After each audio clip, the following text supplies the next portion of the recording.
this here Mohammad Shahzadi sir, and once again we are starting for next topic. And हम लोग जो study कर रहे हैं वो थर्ड चैप्टर स्टडी कर रहे हैं जिस चैप्टर का नाम है collection of data.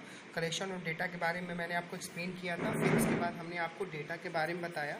Then after that हमने बताया सोर्सेज ऑफ डेटा कि किस किस सोर्सेज से हम लोग डेटा को कलेक्ट करते हैं। There are two sources of internal source and external sources. External have a two part, primary data, secondary data. Internal sources वह सोर्सेज होते हैं जो इंटरनल इंफॉर्मेशन खुद कंपनी या कोई भी संस्था यानी कोई भी ऐसी इंफॉर्मेशन जो खुद से प्रेजेंट की जाए उसको इंटरनल सोर्सेज। और एक्सटर्नल सोर्सेज वह सोर्सेज होते हैं जो किसी बाहरी लोगों से कोई इन्फॉर्मेशन को मुझे किसी के बारे में भी कलेक्ट हो, वो एक्सटर्नल सोर्सेज। वो दो तरीके के होते हैं, पहला होता है primary data and secondary data.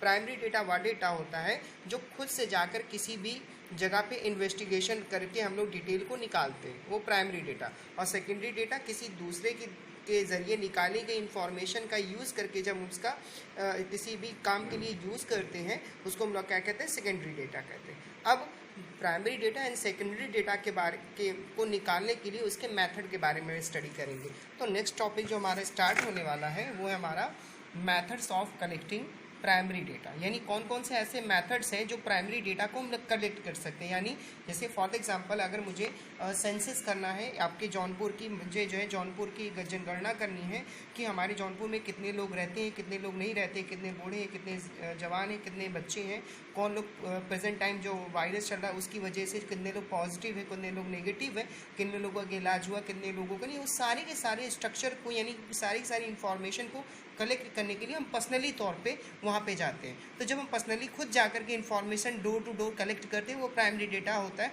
और उस प्राइमरी डेटा को निकालने के 6 मेथड है। कितने मेथड है? 6। बेसिकली इन 6 मेथड को ज़्यादा ही इंपॉर्टेंस दिया जाता है। पहला है डायरेक्ट पर्सनल इन्वेस्टिगेशन, सेकेंड है इनडायरेक्ट ओरल इन्वेस्टिगेशन, थर्ड है इंफॉर्मेशन फ्रॉम करेस्पॉन्डेंस, ठीक है, फोर्थ है हमारा टेलीफोनिक इंटरव्यू, ओके, फिफ्थ है हमारा मेल्ड क्वेश्चनिंग मेथड, और 6 हमारा क्वेश्चनिंग फील्ड बाय इन्यूमरेटर्स। अब हम लोग जो बात करने वाले हैं वो पहला टॉपिक हम लोग पढ़ने वाले, जिस टॉपिक का नाम direct personal investigation. Those investigation which are collected by directly, it's called a direct personal investigation. First of all, once again we started the investigation collect data by having direct contact. जब हम किसी भी information को direct contact करके किसी से direct मिल करके किसी भी इंफॉर्मेशन को कलेक्ट करते हैं with the informant and conduct on the spot inquiry. जब हम उस प्लेस पे जाकर डायरेक्ट फेस टू फेस मिल करके किसी भी इंफॉर्मेशन को कलेक्ट करते हैं उसको हम लोग क्या कहते हैं, direct information personal investigation. Confusion अगर है तो फिर से इसमें क्लियर करें, ऐसी इन्वेस्टिगेशन जो डायरेक्ट हम घर पे जाकर डायरेक्ट पर्सन से मिल करके उनसे पूछें कि एग्जैक्टली आपके घर में कितने लोग रहते हैं, कितने लोग जो है छोटे हैं बड़े हैं, आपको प्रोवाइड फैसिलिटी गवर्नमेंट जो प्रेजेंट टाइम जो सिचुएशन चली उस सिचुएशन के बेस पे गवर्नमेंट आपको फैसिलिटी प्रोवाइड कर रही है कि नहीं, वो जो डायरेक्टली इन्फॉर्मेशन हम कलेक्ट करते हैं that's called off direct personal investigation. इसमें एग्जाम्पल के तौर पे Hindustan Unilever limited wishes to conduct a statistical inquiries regarding bathing soap used by people of Delhi। यानी कि खुद जो है Hindustan lever company limited company के जो है एम्प्लॉई घर घर जा करके पूछते हैं कि ये बताइए कि हाथ धोने के लिए आप बेसिकली कौन से साबुन का इस्तेमाल करते हैं ज़्यादा। तो उसके बारे में हम लोग क्या करें, इस चीज़ को हम लोग क्या कहते हैं, डायरेक्ट पर्सनल इन्वेस्टिगेशन। आपको समझने के लिए मैंने कुछ हिंदी में लिखा है। एक एक्सीडेंट हुआ, मान लेते हैं कि कोई पर्सन जा रहा था बाइक बहुत तेज़ी चलाते हुए और डायरेक्ट अचानक से उसका एक्सीडेंट हो जाता है और हम खुद पर्सनली मतलब कि जो है हम रिपोर्टर हैं और खुद हम वहाँ पे पहुँच गए और हमने उसको जो है उसकी रिपोर्ट लेना चालू किया। ये बताइए कि अभी आप क्या सोच रहे थे, कैसे आपका एक्सीडेंट हो गया और आप जो है प्रेजेंट टाइम आप क्या देख रहे थे। तो ये जो हम जो पर्सनली जाकर उससे किसी भी उसके बारे में जो इंक्वायरी ले रहे हैं direct to direct face to face, इसको हम लोग क्या कहते हैं, direct personal investigation. Okay student, और ये हमारी कौन सी इन्वेस्टिगेशन में आती है, प्राइमरी डेटा में आती है, जब हम खुद से जाकर उसके बारे में पूछते हैं। इसके मेरिट भी हैं और इसके डीमेरिट भी। तो मेरिट में है ओरिजिनली, ये जब भी डिटेल हम लोगों को मिलेगी वो ओरिजिनली फॉर्म में मिलेगी। रिलायबल, ये क्या होगी, विश्वसनीय होगी, और जो भी इंफॉर्मेशन मिलेगी वो सटीक मिलेगी, क्योंकि हम जो खुद से निकाल लें ना तो इस पर ट्रस्ट तो होना ही है। फिर है फ्लैक्सिबिलिटी। फ्लैक्सिबिलिटी का मतलब जो है ये ऐसा जो है हम लोग ने इन्वेस्टिगेशन किया है जिसमें किसी भी तरीके कोई भी इफ़ बट लेकिन वाला सवाल ही नहीं आने वाला। फिर है यूनिफॉर्मिटी। यूनिफॉर्मिटी का मतलब जो भी इंफॉर्मेशन निकालेंगे इक्वल होगी, एक रूपता होगी। मैं जो इन्फॉर्मेशन मैंने खुद निकाला है, कोई और निकालता है जा करके, तो दोनों में वो क्या बोलते हैं फ्लैक्चुएशन नहीं आएगा। वो क्या होगा, दोनों इन्फॉर्मेशन इक्वल समझ में आएगी। अदर इन्फॉर्मेशन में और भी बहुत ज़्यादा बहुत से और भी ज़रिए होते हैं जिसकी वजह से हमारा जो है डायरेक्ट परमिशनल इन्वेस्टिगेशन ज़्यादा इंपॉर्टेंट। तो इसकी क्या है, मेरिट है। डीमेरिट में इसके हैं not suitable for wild areas. ये जो डायरेक्ट जो है इन्वेस्टिगेशन करते हैं बड़े एरिया में हम लोग उसको नहीं कर सकते। अगर पूरा जौनपुर कवर करना पड़े तो ऐसा नहीं हो सकता, इन्फॉर्मेशन निकालवा नहीं सकते। एक्सपेंसिव एंड टाइम कंज्यूमिंग, ये खर्चीला होता है, ज़्यादा टाइम टेकिंग होगा। पर्सनल बेस्ड, ये क्या होता है, पर्सनली तौर पे हमें जब जाना पड़ेगा खुद से तब इन्फॉर्मेशन निकलेगी, किसी से और करवा नहीं सकते। ट्रेनिंग प्रॉब्लम, और इस किसी से बात करने के लिए, किसी से इन्फॉर्मेशन निकालने के लिए आपको ट्रेनिंग लेनी पड़ेगी, और ट्रेनिंग के लिए आपको वहाँ पे अच्छी इंस्टीट्यूशन से या किसी अच्छे कॉलेज से किसी भी अच्छे तरीके से आपको बेहतर तरीके से इन्फॉर्मेशन निकालने के लिए वो नॉलेज लेनी पड़ेगी।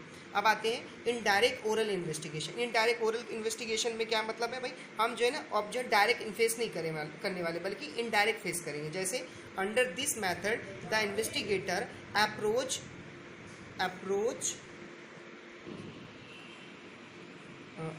Third parties who are in the position of information about the subject of inquiry. यानी कि हम ऐसी इंफॉर्मेशन को कलेक्ट करते हैं जो थर्ड पार्टी के ज़रिए से मुझे मिलती है। जैसे हमने किसी से हम जा रहे थे अचानक से रिपोर्टिंग करने के लिए, पता चला किसी ने कहा कि अरे पता है तुम्हें कि उस जगह पे कोई एक्सीडेंट हो गया था और उसको ये इस तरीके से चोट लगी, वो इस तरीके से बिहेव कर रहा था, उसको जो है वो कहीं और देख रहा था या दारू पी के जा रहा था, इसी वजह से उसका एक्सीडेंट हो गया। तो मैंने थर्ड पार्टी से मैंने इन्फॉर्मेशन को कलेक्ट किया, मैंने खुद जा करके वहाँ पर उसके बारे में नहीं पूछा, और फिर उस इन्फॉर्मेशन को ले करके मैंने क्या किया, उसको लाइव टेलीकास्ट नहीं चला पाए बल्कि मैंने उस इन्फॉर्मेशन को लोगों के सामने प्रेजेंट कर दिया। तो ऐसी इन्फॉर्मेशन जो सही भी हो सकती है, नहीं भी हो सकती, ये इनडायरेक्ट ओरल इन्वेस्टिगेशन, किसी और ने मुझे बताया वो वाली इन्फॉर्मेशन को मैंने जो है प्रेस में दे करके उसको छुपवा दिया न्यूज़पेपर। तो ये क्या हो गया, इनडायरेक्ट ओरल इन्वेस्टिगेशन। मैं खुद जाकर इन्वेस्टिगेशन नहीं किया बल्कि किसी के जरिए से मुझे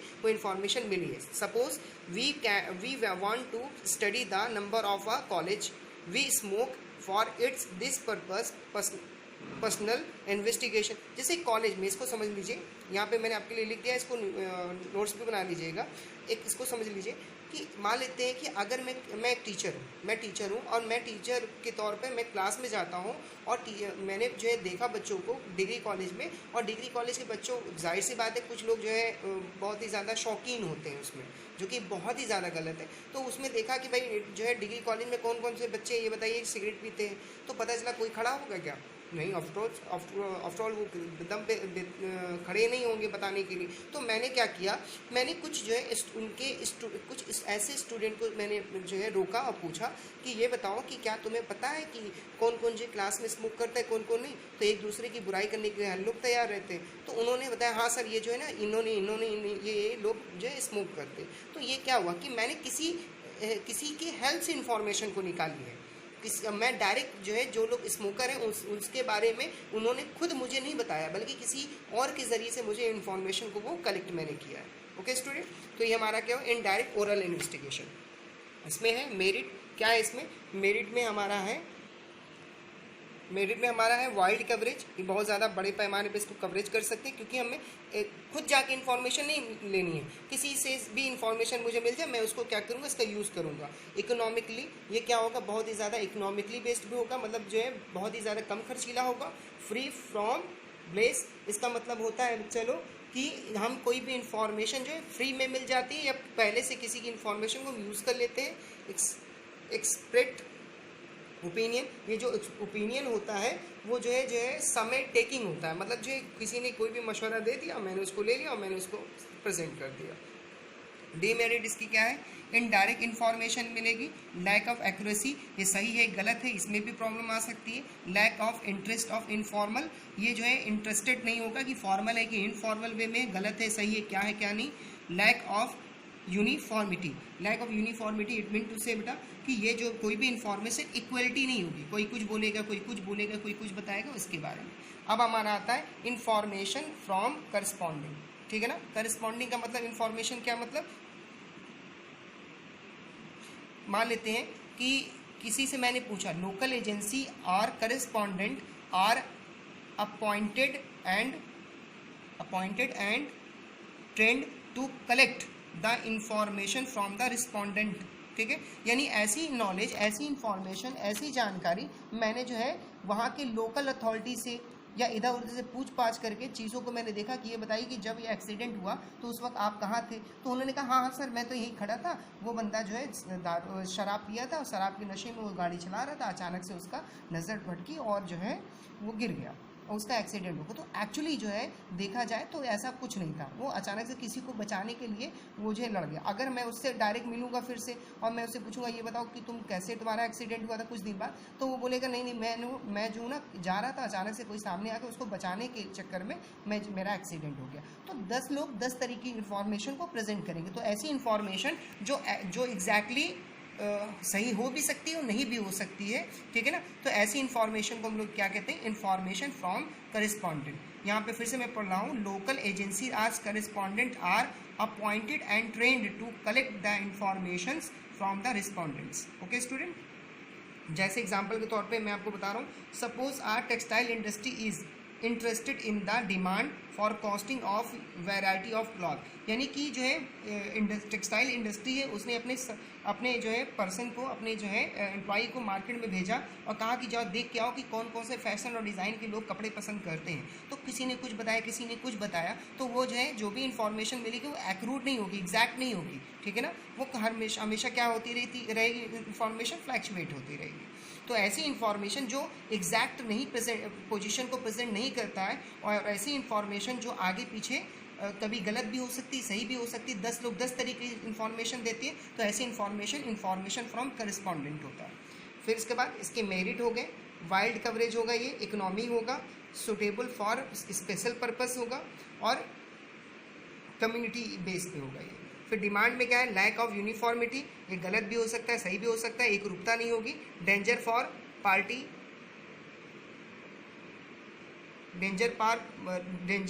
पार्टिलिटी, एंड फिर इसके बाद lack of accuracy of high degree, और लास्ट वन है टाइम कंज्यूमिंग, ये ज़्यादा टाइम कंज्यूमिंग होगा। ओके स्टूडेंट, अब फोर्थ पॉइंट हम लोग बात करते हैं टेलीफोनिक इंटरव्यूज। बहुत सिंपल, आप लोग जानते होंगे, data is collected through on interview over a telephone with the interviewer, यानी इंटरव्यूअर ने फ़ोन किया, पूछा कि बताइए कि भाई आपका क्या सिचुएशन है, वहाँ की क्या माहौल है, वहाँ एक्सीडेंट जब हुआ था तो आप कहाँ थे, किस तरीके का माहौल है। जब फ़ोन के ज़रिए से कोई इन्फॉर्मेशन आप कलेक्ट करते हो तो उसको हम लोग क्या कहते हैं, telephonic interview is better in the case for job, ये जॉब के लिए टेलीफोनिक इंटरव्यू ज़्यादा बेस्ट होता है, ठीक है, जो ऑनलाइन जॉब के लिए अप्लाई करते हैं तो उसके लिए। इसमें मेरिट है, वाइड कवरेज होता है, इकोनॉमिकलर होता है और क्लियरली डेप्थ होता है, इसमें जो डाउट होते हैं क्लियर हो जाते हैं। डिमेरिट क्या है, लिमिटेड यूज, इसका यूज़ लिमिटेड होता है, सब जगह यूज़ नहीं होता। Visual feedback is not possible, इसका जो फीडबैक होगा वो पॉसिबल नहीं होता। एंड फिर इसके बाद मेल, फिफ्थ पॉइंट है मेल क्वेश्चनिंग मेथड। अब कोई भी क्वेश्चन अगर पूछते हैं तो मेल के बेस पे से पूछते हैं, जैसे the investigator makes a questioning pertaining to the field of investigation and send it to the respondent along with a covering letter to collect information from them, ठीक है स्टूडेंट। अब ये ऐसा इंफॉर्मेशन जो है हम लोग मेल क्वेश्चनिंग का मेथड को सेट करके लेते हैं। फिर से इसके बारे में मैं डिफिनेशन पढ़ रहा हूँ।